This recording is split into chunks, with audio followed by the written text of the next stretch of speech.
Hi there, I'm Jim Zirin. Welcome back for more conversations. The author Jean Strouse is with us. Jean has written a fascinating book about the relationship between a wealthy British art dealer called Asher Wertheimer, his large family, and John Singer Sargent, the iconic portraitist of the 19th and 20th centuries. The book is entitled Family Romance, and with great skill, Jean paints a Sargent-worthy portrait of the Gilded Age, featuring the opulence of a decadent aristocracy and the dark corners of virulent antisemitism. We are pleased to welcome Jean Strouse to the program. Oh, Jean, congratulations on the book. Thank you, Jim. And how did you get interested in John Singer Sargent? He's kind of an historical curiosity. Well, he appears in cameo in two books I had written before, one about Henry James's sister Alice James and one about J.P. Morgan. So I sort of knew him and always liked his work, but I saw these paintings of the Wertheimer family. There are 12 of them. There was an exhibition that traveled around the U.S. in 1999 to 2001, and I happened to see it in Seattle in 2001, and I went to the exhibition just because of Sargent. I'd never heard of Wertheimers, but I was completely taken by seeing these portraits, the labels and text around the exhibition made it clear that Sargent and this family were very close friends. There was a picture of him outside, standing in front of their country house on the lawn, pausing during a game of croquet. It seems he was at dinner at their house in London all the time. It came to be known as Sargent's Mess, and many of the paintings were on that dining room wall.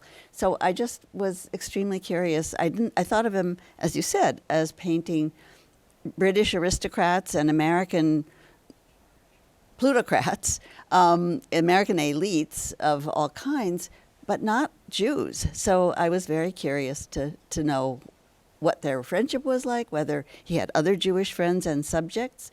The questions just sort of poured in. But I wasn't ready to write a new book, so it took me a long time after 2001 to actually get going on this. Well, some, perhaps harsh, critics of the time referred to Sargent as a Jewish painter.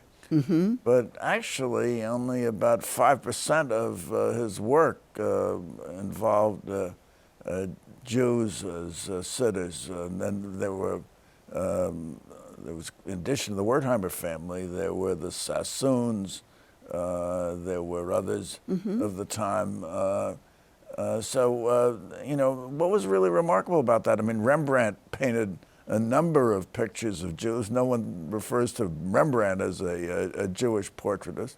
No, they don't. It's very interesting. Sargent, as you say, he painted about 1,300 portraits and oil portraits and did portrait sketch drawings. And of those, about 60 or 70 were of Jews, many of whom, as you say, also were his good friends. And it's not a large proportion, but that the leading painter of transatlantic society would choose at around the turn of the century to paint so many Jews was clearly noteworthy to especially the British aristocracy, but American elites as well. They were surprised that he would choose this. And some people said he just did it for the money. He had more commissions than he wanted. He was making plenty of money. He raised his prices so that he could, in order to discourage his clients, but they were wealthy enough that that didn't make any difference. He won, a poet actually who knew Sargent, went to the Royal Academy in 1907 when Sargent's painting of Lady Sassoon, who had been born Aline Rothschild, painting was on display. She was Philip Sassoon's mother. Exactly. The mother of Philip and Sybil and the wife of a Sassoon, that family came from Baghdad, actually, but did extremely well wherever they were.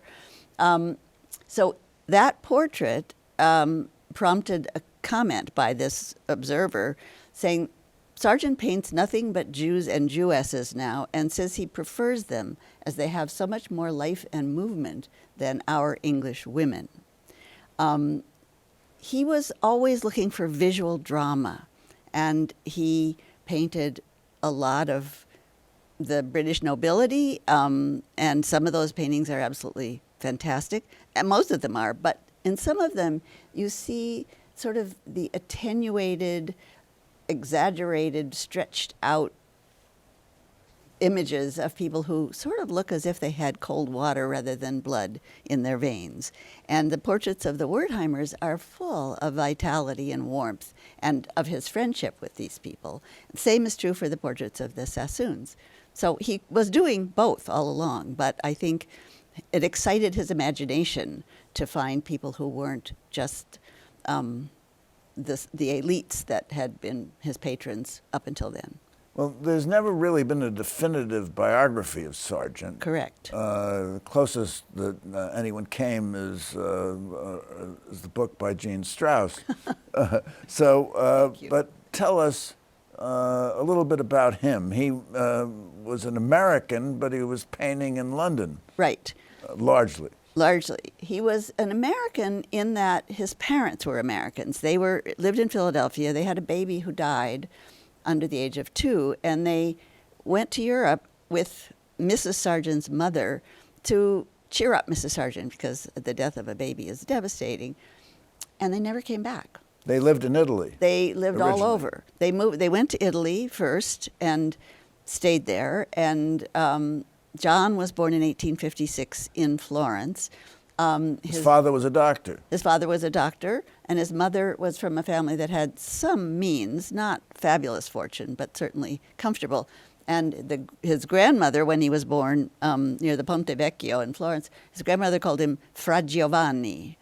And there were 2 more children, 2 Brother girls. John. Right, Brother John. They traveled all over Europe looking for cool climates in the mountains during the summers and warm southern places such as Italy and Spain when it got in the colder months. John was fluent in French and Italian.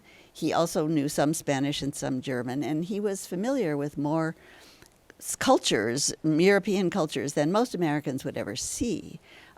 He was obviously talented as an artist very early on and also as a musician. But he never visited America until he was 20 years old. So he thought of himself as American, but he really was mid-Atlantic. He spent most of his life, all of his life in Europe, although after his first visit, he came to America a fair amount and painted a lot of famous Americans. Now, you call your book Family Romance. I guess the family is the Wertheimer family. But Sargent never married. He never married. Never married. He had a close friend, Henry James, who was also an American living in London. Indeed. Henry James was said to be gay. Is there evidence Sargent was also gay? There's no evidence in terms of knowing about a relationship that he had with a man, but I would say it's fairly clear that his sensibility was gay, and the world he traveled in was very much mostly closeted gay world. There was nothing illegal about that, but if it became public, as it did with Oscar Wilde in the 1890s, Wilde lived right across the street from Sargent in Chelsea, that scandal was enough to ruin a life. So Sargent was very, very private on all fronts, but particularly about this. So we don't really know a relationship. We don't know much about Henry James either, but a little bit more than about Sargent. Now, what accounts for Sargent's interest in Jews? He did paint other subjects. He painted, and they were subjects who were different in background from his own. Yes. French, from Brittany. Yes. One thinks of others he did that were quite different from the background you've described that he came from. Yes, indeed. He was, as I said, always interested in visual drama, in character that he could capture on canvas. And I think he went to North Africa a lot. He traveled in the Middle East. He did a fantastic painting of a flamenco dancer called El Jaleo. It's now in the Isabella Stewart Gardner Museum. His reputation was definitely for painting the elites on both sides of the Atlantic. But what really fired him up often was people who were not from those classes, but who had more vitality, more interest, more warmth in some ways. So I think he himself, there's really almost no evidence of anti-Semitism. There are a couple of examples of things that happened that aren't very pleasant, but he doesn't seem to have made a big deal about it at all. He was very, very comfortable with the Wertheimers, with the Sassoons, with his attorney, a man named Sir George Lewis, and several others. Mrs. Karl Meyer and her children. Now, but his focus was portraiture, was it not? It was. And Henry James said there's no greater work of art than a great portrait. Right. And he did a celebrated portrait of Henry James now in the National Portrait Gallery. Indeed, right. It's a masterpiece. A masterpiece. So how does he get involved with the Wertheim family, which is a peculiar family? They were originally German Jews, and then Samson Wertheimer was, I guess, the father of Asher Wertheimer, was the patriarch as far as we're concerned, moved to London. They were wealthy Jews. It wasn't like Rembrandt painting old ladies in the synagogue. It right. I mean, these were patrician Jews, and who were very much assimilated, very much anglicized. They were derisively referred to as Englishmen of the Jewish persuasion. Yes. So how does he get involved with the Wertheimers? We don't know. Asher had an art gallery in New Bond Street, and my guess would be that Sargent had gone to the gallery to see something that Asher had on display, but we don't know. We know only that in 1897, for Asher's 25th wedding anniversary, his silver anniversary, he commissioned Sargent to do these portraits. And they became, over that process, they became good friends. He painted Asher and his wife Flora, the former Flora Joseph, who also came from a big art dealing dynastic family. And they had 10 children. And so over the decade from 1898 to 1908, Sargent painted 12 Wertheimer portraits. The couple, all of their children, some of them more than once, the younger children in groups, but the older ones individually. So I don't know where this friendship started. As you said, Samson, Asher's father, came from a little town in Bavaria called Fürth. So was the legacy from Samson Asher Wertheimer's source of wealth? Yes. Well, some. And source of finance, or was it the Rothschild? Well, the Rothschilds were their clients, but Samson did extremely well he died in 1892, and Asher had a brother named Charles. They split the inheritance, which was significant, but both of them, Asher and Charles, did extremely well on their own. It was an exploding market for art, for old masters, for French decorative arts on both sides of the Atlantic, but primarily in England.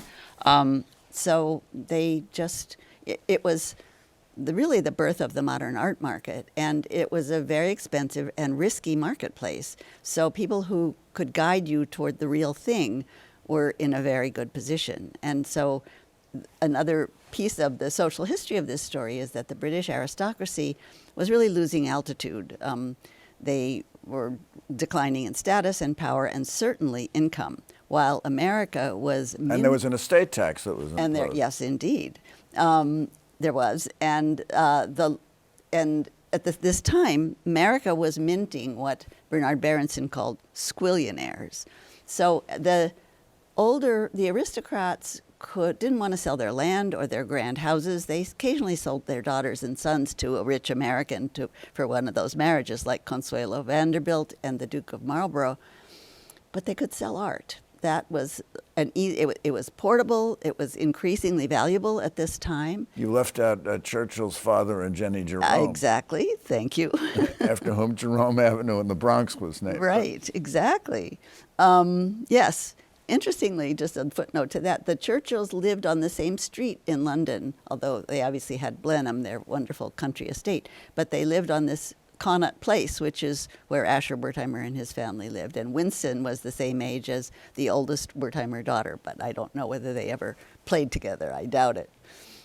Okay, so we have a portrait of Asher Wertheimer, which exists, the striking portrait. We have several portraits, but one perhaps more brilliant, of his wife Flora. And then, despite Sargent's possible preoccupation with men, he seemed to focus on the Wertheimer daughters, particularly Ina Wertheimer. Yes. Now, there's one iconic piece that he did, maybe the best piece he ever did, which was of Ina and her sister Betty together. Together. And that's one. And then he did a separate one of Ina, which is really rather remarkable, and that has a strange Italian name, which is a veli gonfie. Yes. Which I interpret as meaning a ship in full sail. I mean, it does. Portrait, she appears to me to be a ship in full sail, but that's what he there thought may too. be other interpretations. Was there ever a romantic tie between Sargent and Ina? No. As far as I mean, you can't ever know completely about the past, but I very much doubt it. Letters, love letters, maybe? Many letters, but not love letters. Not love letters. He was... You're in the possession of some of them, aren't you? I am. And you don't find some of them a little steamy? Nope, they're absolutely no not hint steamy. of a little romance? No. Intimate, joking, warm friendship, and not romantic. So where's the family romance, and where'd you get the title for the book? It's the romance between Sargent and the Wertheimers. His romance with this family. That was what the title The means. close relationship. Yeah. Well, yeah. that is interesting. And they were sort of dazzled by each other. Who wouldn't be dazzled by Sargent at that time? Now, Wertheimer was also Sargent's dealer, was he not? No. Never. Never. Never. And Sargent actually didn't have a dealer. He just Didn't need one. didn't need one. Didn't need one. Right. Interestingly enough, one of the most interesting of Sargent's portraits is called Portrait of Madame X. Yes. That's right here in New York at the Metropolitan Museum of Art. It is. Now, she had a name, was a real person. Yes. But why Madame X? And wasn't there a great scandal attached to that? She was a Parisian kind of courtesan figure, wasn't she? She too was American, but she married a French banker. She was from Louisiana. She married a French banker. She was very much a social climber. Her name was Virginie Gautreau. Gautreau, right. Madame Gautreau. Madame Gautreau, Madame X. Yes. And didn't her mother play a role in this whole drama? Maybe you can briefly tell us about the whole thing. The whole thing. I love scandal. It's quite a story. And there are, unfortunately, a number of scandals. I mean, fortunately, there are a number of scandals in this story. It was not a commission. She was very dramatic looking, and she powdered herself, sort of a lavender green powder. She was called a professional beauty at that time, which, I mean, I don't, and we obviously have parallels now. So he asked to paint her portrait, and she said yes. And then he found it very difficult. He talked about her unpaintable beauty and her laziness. He complained to Oscar Wilde about how difficult she was. But he finally finished this painting, which she liked and approved, and if you've seen it at the Met, I think we'll be able to show people what she looked like. It's in profile. She has a very beaky nose, and it's sort of haughty, standing in sideways, very low-cut dress. And in the original portrait, one of the straps was slipping off her shoulder. And wow. Yeah, and this was all fine with her. It went up at the Salon in Paris, and Paris was shocked. Quelle horreur. Shocked in Paris. Yes, which is not so easy to do. Not so easy to do. And there are many interpretations as to what was so shocking. I think a lot of it was that she was an arriviste. She was an American making her way in French society. Sargent, too, was an American.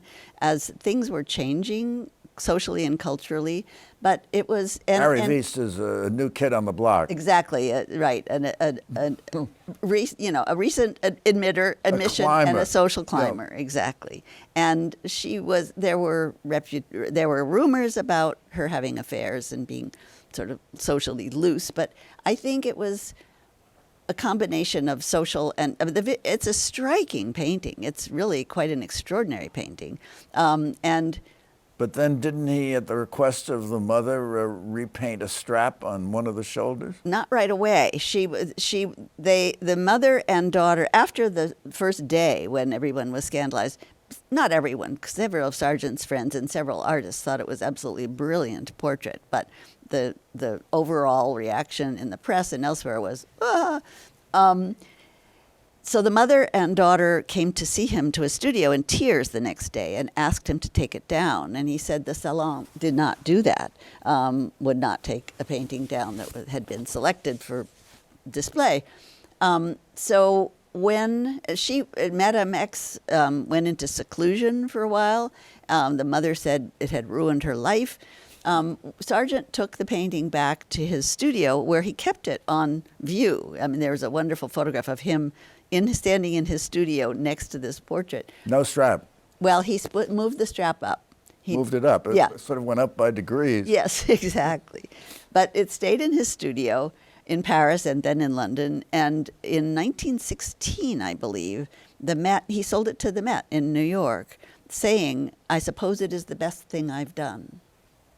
So it's quite Certainly a story. the best known of, Yes. because there's such a story attached to it. Yes. But if I go to the Met today and find the portrait of Madame X, I'll ask the guard where it is. Is there a strap or no strap? There's a strap is up. Oh, so I Yeah. just have to imagine no strap. Yes, exactly. Oh, well, But that leaves it to my imagination. that will be a painting featured in a big exhibition coming up this spring at the Met called Sargent and Paris.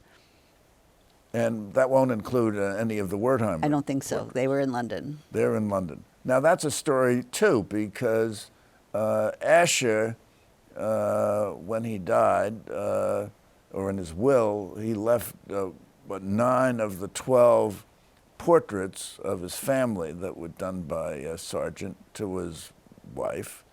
And then on her death, it was to go to the National Gallery in London. Indeed. So we move on to 1923 when Flora dies, and there's the gift for the National Gallery, motivated, I guess, by feelings of patriotism and gratitude that he'd been treated so well by the English. And the trustees turned down the gift, ostensibly because they say that Sargent is a living artist. No.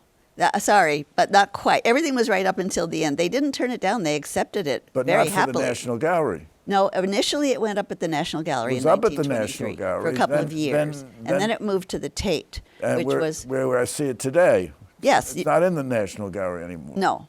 No. And why not? Well, when the gift was given, there were reams of praise from the British press, and especially the portrait of Asher is very controversial. Many people compared it to a Rembrandt. Other people thought it was a hideous portrait of a man who looks very Jewish. So in 1923, after Flora died, all 9 of the paintings in the gift went up at the National Gallery, and there were more people coming to the gallery than ever. I mean, there was a huge bump in attendance that month. And again, as one reviewer said, "Happy is the man whose portrait has been painted thus," and lots of other praise. But there was a debate about them in Parliament, about this gift. It was but such a large number of paintings, and it was shocking to Britain, accustomed to seeing portraits of royals, nobility, military heroes. Those were the portraits that they were used to seeing in the National Gallery. A large family of Jews was not what they were used to seeing. And this debate in Parliament was about that, about the size of the gift, which was indeed large, and also, in this debate, one of the members of Parliament from Oxford, who was a history professor at Oxford, asked the head of the committee that was having this debate, he said, "Can't you manage it so that we don't have to have these repulsive pictures on our walls for all time next to the beautiful examples of the work of Turner?" That's a killer quote. Okay, so I have a question for you, Jean Strouse. Were the Wertheimer portraits of John Sargent's greatest works? I think the one of Asher and the one of the two daughters are among his greatest works. I wouldn't say although some people did. Some people did say these are his triumph. This is the best of Sargent. I don't think that's true, and they're not all good. But those two are extraordinary and rank up there. And what about Aurélie Gonfalonier? That too is pretty wonderful. I mean, she in looks full as if sail. she's about to set sail. She about does. to take yes. off. Right. So there it is. She swept into his studio the first day for the sitting, and her cloak and scarf and everything were flying out behind her, and he decided to paint her that way, in full sail. In full sail. Jean Strouse, thank you for coming by. Thank you, Jim. And thank you for coming by. Good luck with your book, Jean. Thank you. Tune in next week for more conversations. I'm Jim Zirin. Meanwhile, be well, take care, and all the best.